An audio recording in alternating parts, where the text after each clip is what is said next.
Hello, my friend, and welcome to Fear into Faith. This is our Miracles, Signs, and Wonders episode. My name is Summer Day, and I am so excited to bring you this interview today. Today in the studio, we have a woman that was raised from the dead. Are you ready? Hang on for the ride. I have with me in the studio, Stacy McClain. Hello, gorgeous. Hello, how are you?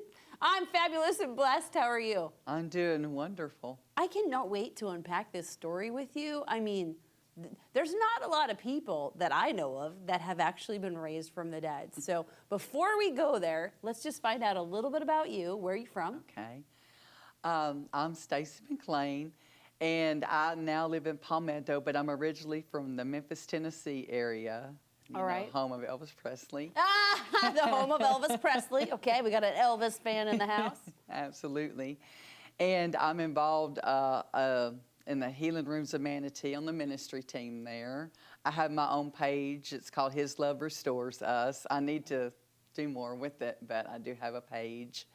And I work with women. I love to encourage women that have come through sex trafficking, abuse, trauma, those kind of things. And I take care of my mom full time. Wow, you do a lot of beautiful, beautiful things with your life. Okay, so how long ago did this story take place? It took place November the 7th in 2000, Election Day. No, Election Day 2000. So if we're doing math, 23 years ago. Mm-hmm. Wow. Okay. And take us right from the very beginning. Had you been having health problems or anything before? I had. I've had a history of asthma, and the asthma that I had when I was a child was very severe. I had a doctor, his name was Dr. Ronan. He told me I was really one of the worst cases he had ever treated. Wow. And so I had been having this time where it seemed like no matter how much I was using my inhaler and using my medication, it wasn't helping. And so I was using it a lot, and I just was having such a challenge, you know, getting my breath. And it wasn't like sickness related necessarily, like it wasn't pneumonia or anything like that. It was just this daily, just really just having a heaviness. So you probably don't know this about me at all, but I had severe asthma growing up. Did you? Yes, when I was So you totally get it. When I was 2 years old, I was raced to the hospital because I wasn't breathing good. Mm-hmm. And my parents found out that day that I had allergies and asthma, and I suffered with severe asthma growing up my whole life. I was sicker than like any kid I knew. Yeah. Many times ended up at the doctor's or at the emergency room because I couldn't breathe. Right. And so I know what it feels like firsthand to not be able to breathe, to have those attacks. I never went through what you went through though, where nothing was helping. Yeah. That's scary. I remember times when I would have an attack, but I didn't have my inhaler right away, right? There's that panicky time of like waiting, but to take it and have nothing budge.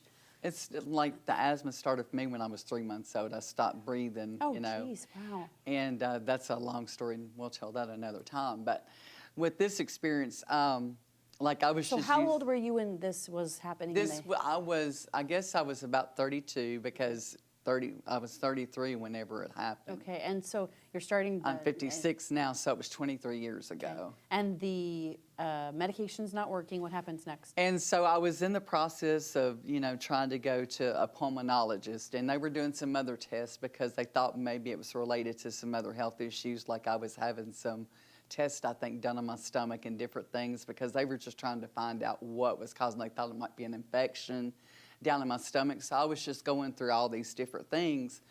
And I worked at the ministry there at Joyce Meyer Ministries.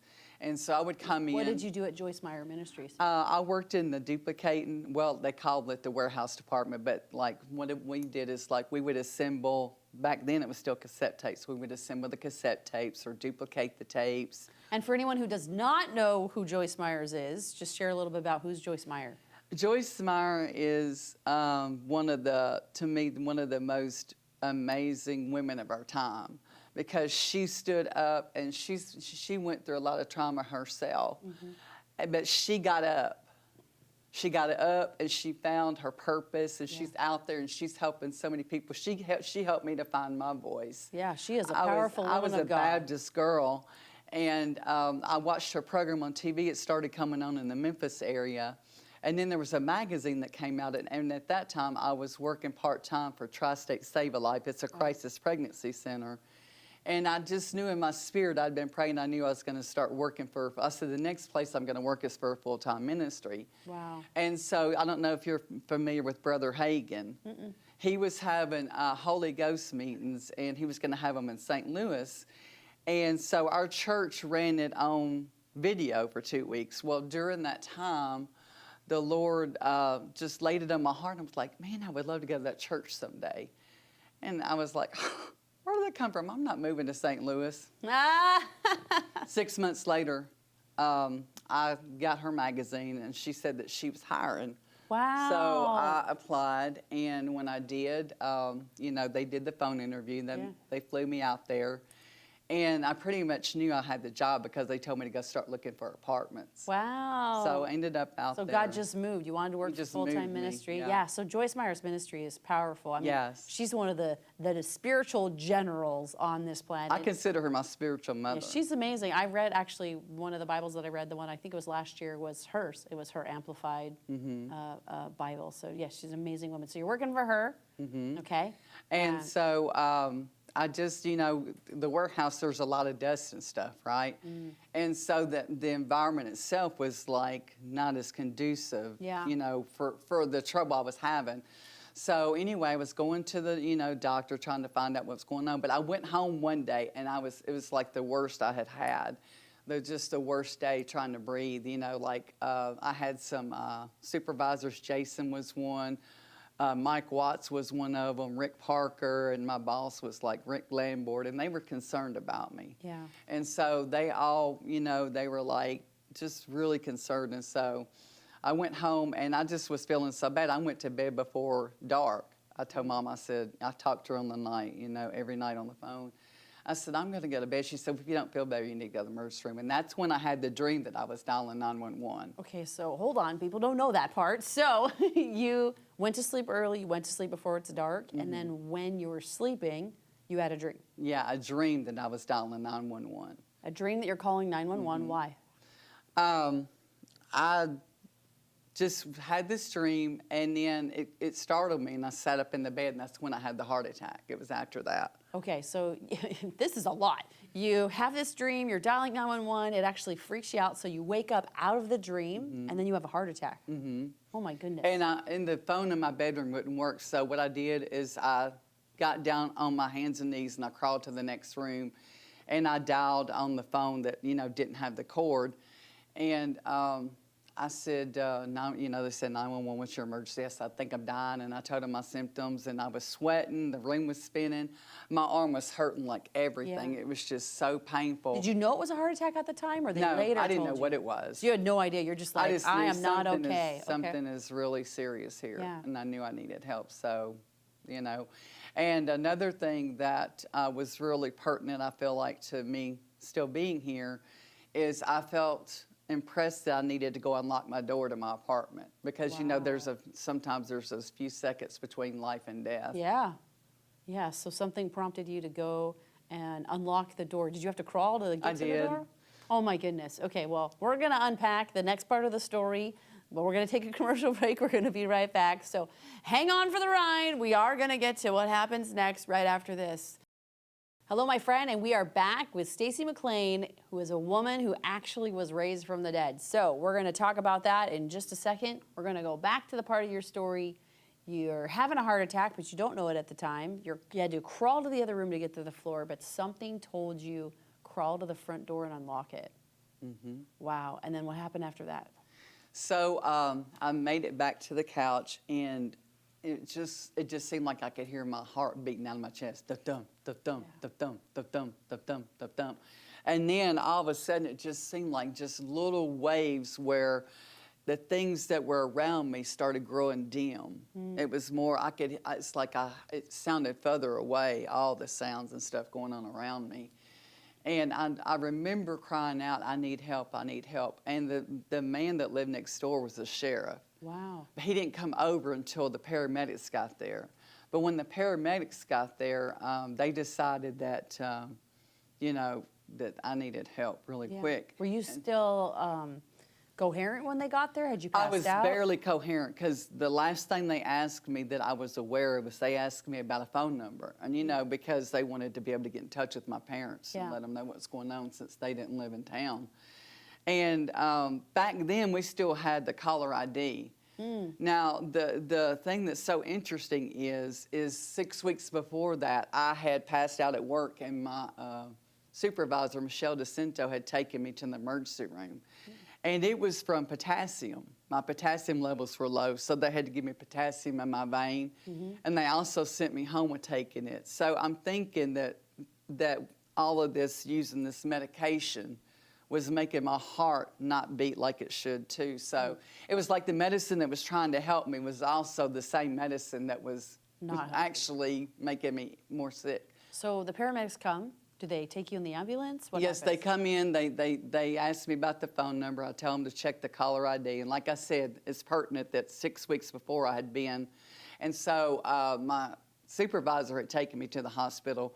So my boss called me. That was a Friday. The next day, my boss called me to make sure someone had gotten my car, you know, taking me to get my car.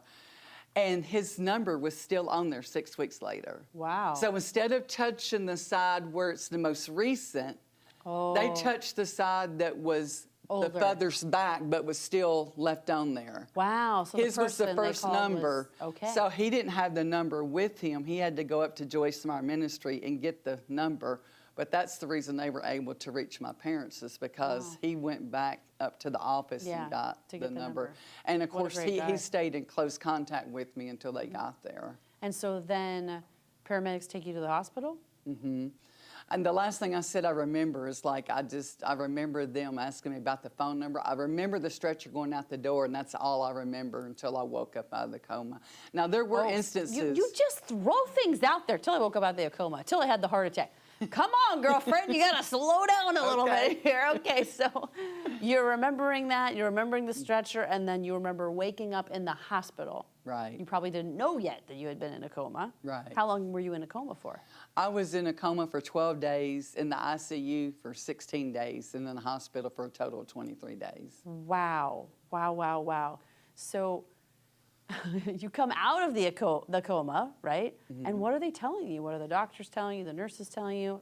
Well, when I first woke up out of the coma, Dave and Joyce, I heard their voices, and they were the first people I saw because, you know, my mom would come in and out, but there was like a 30-minute like waiting period between each time. You know, they would send them out. And so I saw her walk by, and I knew she was coming to see me.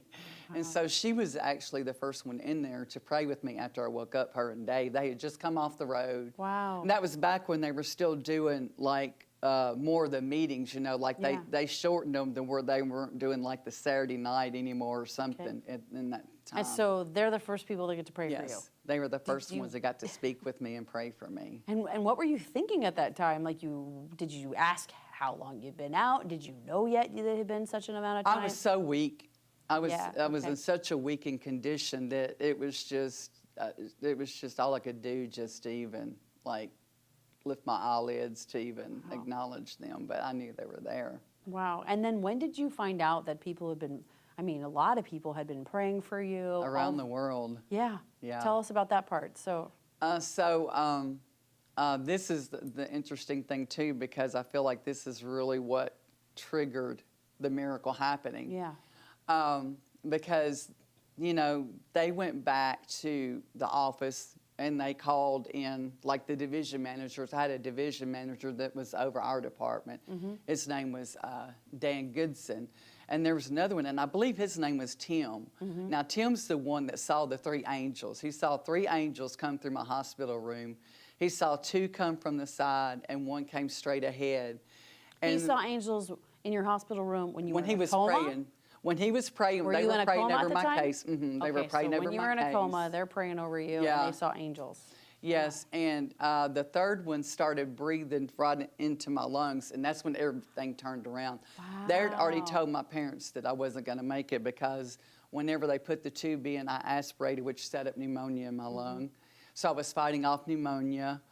And also, at one point with that pneumonia working in there, my lung collapsed. That's when they brought my mom and dad and said, she's not coming out of this. You need to say your goodbyes. Wow. And after that they called the office, and the 3 managers prayed together, and that's when everything started turning around. Wow. And I turned a corner. When did the doctors tell you, because you said that the doctors had told you that you actually had died, they had told your parents, like, when did you find that out? You came out of the I found coma? out after it was all over, because I didn't understand anything other than I did see certain people in my room. I was aware that there was a little girl in my room. Wow. Because I asked my parents about it, and they didn't think there was, but what they were not aware of is that my ex-sister-in-law and her husband had come down. Wow. And my niece, well, she said, I want to see her. Wow. So whenever the nurses had moved away from the nurses' station, they snuck her in there. Wow. But I remember seeing a little girl in my room, and like I recognized the voice, and there was a couple of other people That I was recognized when you were the in a voices. coma. Now, I know you said that you had an experience where you even remember like going to heaven. So when you remember this little girl, like, were you looking at it, or how do you remember? Was it, some people talk about like, I was like floating above the bed, or like, how did you?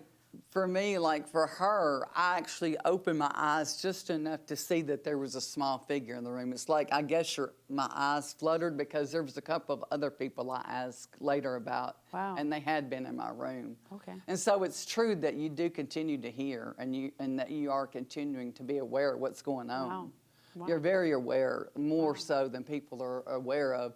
But what it was is I saw a white light, this bright light. And I asked my mom about it after I woke up. So it's like what a lot of people talk about. A lot of people, it was that's their very white. experience. There was no shadow whatsoever. It's not like any white I've ever seen on earth. It's a different, it's just, there's no words for it. Yeah.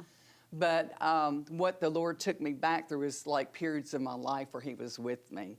When I was a little... So you actually saw the white light, and then you saw flashes of your life. Yes. This is like what you hear about in movies. I don't think I've ever actually talked to somebody that literally had that death experience where they saw the white light and they saw the images from their life. Yes. This is super fascinating. How many different images did you see? Was it like just a couple? Was it 100? Well, like one of the things that I really enjoyed doing when I was a little girl, I had a swing set in the back, but I liked raising my arms and my hands, and I was still a Baptist girl then. I didn't even really know what I was doing. But I think it was the Holy Spirit already drawing me. Wow, wow, wow. I've Okay, always this is been where I very have to aware of pause you. We're Jesus. going to have to go to a commercial break, but when we come back, we'll hear more about what did she see, and we'll hear about heaven right after this. We are back with Stacy McClain, and she was sharing with us how when she was in a coma, she saw that infamous white light, and then you said it was like God, Jesus started showing you flashes from your life, and you were sharing a specific one of being a kid and raising your hands up. Keep going. I cut you off. I was in the backyard, and I had a swing set, but I enjoyed just lifting my hands and talking to him. And I had a speech impediment. You know, Wow. I couldn't really like say some of my syllables because when I was 13 months old, I had at 3 months I quit breathing. So at 13 months old, I started having seizures. I had 13, one right after the other. Oh, wow. So I had a seizure disorder till I was 4 years old, 4 or 5, I think Mom said. And so they told me I would never walk or talk or anything. So you're my a whole life walking, is a talking walking miracle. Wow. And so I've overcome so much because, like, I drugged my right foot. I had brain damage. You know, I was considered, you know, kind of a special needs child. And my first year in school, I was in special ed. But my teacher, Miss Ganaway, worked really strong with me and got me in the regular classroom. But the healing he did over me was not all at once. It was a process of walking through. I wore those leg braces to keep my feet from turning in. But look at me now. I'm walking, I'm talking, I'm preaching, I'm praising God. I'm praying for people and they're getting healed. I've seen people get healed, you know, with their shoulders and their legs and their backs. I love it. Yeah. Okay, so you had a flash of you raising your arms and talking to him. Was it only one flash, or were there other memories? I saw different times where there was it was like times in my life where I was bullied a lot because of, you know, having the the issues I had when I was young. Kids are not very Sometimes forgetful. kids are very unkind, yeah. And so I was bullied a lot and everything, so that kind of put me in a place where I had to make a decision. I had to make a decision if that was going to define me or if I was going to beat it. And so I feel like the Lord took me through these things in my life where He let me know that I was never alone during those times. Oh, wow. Yeah. That's so beautiful. And I feel like that's what's given me my childlike nature, because I'm very childlike. Yeah. Like, before I go to sleep at night, I like to say, I love you, Jesus. I love you, Lord. I love you, Holy Spirit. And I'll see you in the morning. And oh my gosh, you're so cute right now. That's who I am with Him. It's like we just have this real beautiful relationship because He's always been there. He's never left me. Even whenever I died, All right, I'm just going to pause you really quick there, Stacy. You are unpacking so much for us, but I want to go back to talk more about those images because I have never talked to anybody that's experienced that. And so you were saying you had all of these images from your life and you realized the theme was times when it was hard, you were bullied, you were whatever, but God was showing you that He was there. It's so beautiful because we pray, and when people are going through hard times, we say to them, look, God's there, but you saw it. You saw that concrete proof that He was with you. I can't even imagine what that's done to your faith or any of that. He's never left me.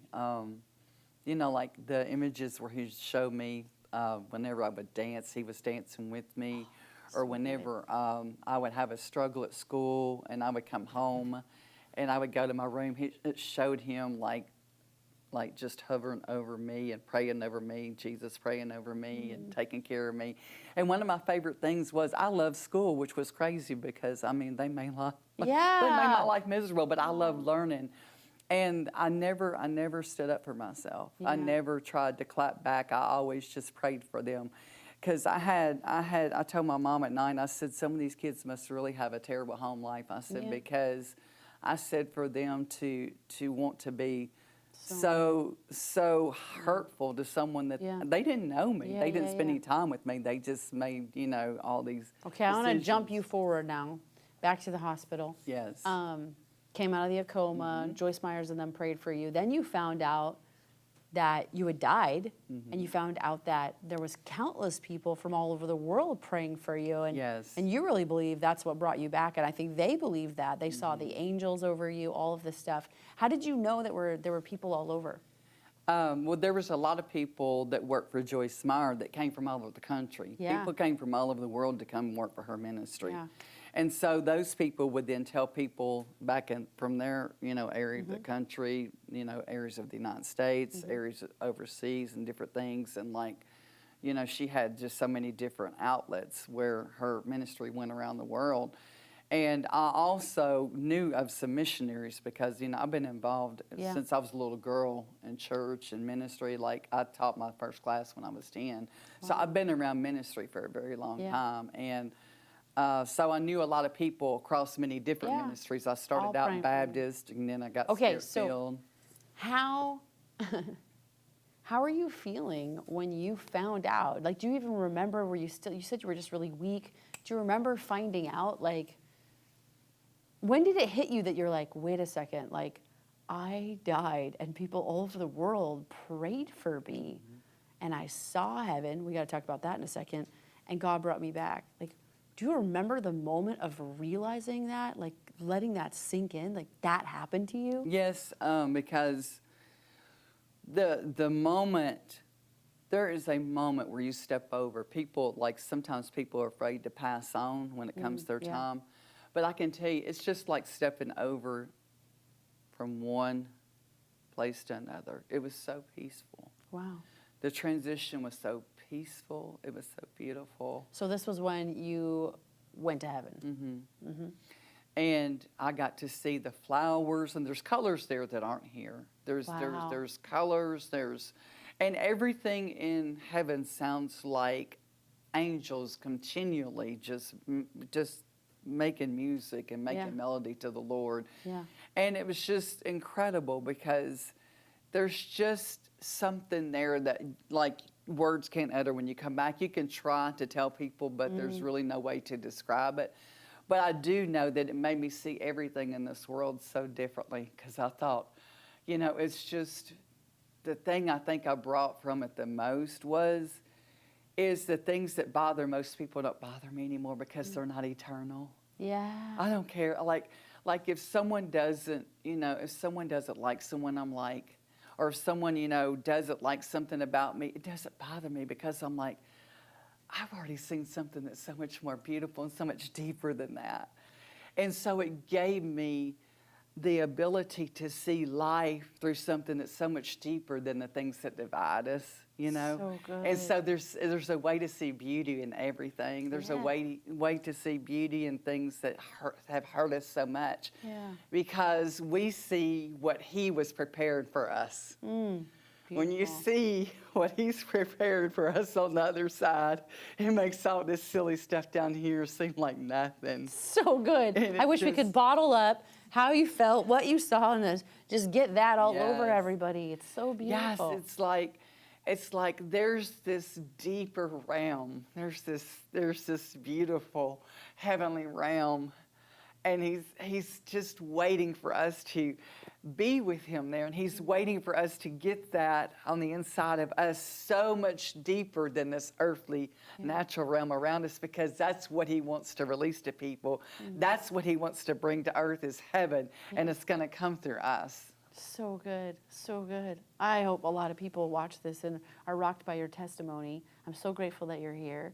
I can't imagine how your life shifted, how your faith changed.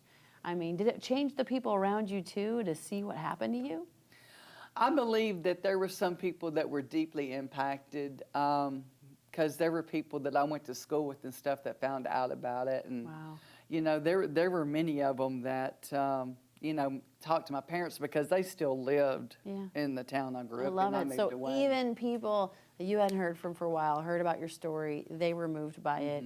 I wish we had more time because it's such a fascinating story. I've never talked to anybody like that, but we don't. We have to end, Stacy. So thank you so much. You're very welcome for being here. I really appreciate it. And thank you for allowing me to come and share my story. Absolutely, absolutely. And I just thank you for watching, my friend. And I pray that you step into greater measures of faith today, that you have the faith that it would take to raise someone from the dead, and that you believe that God could do it. We'll see you next time. Bye.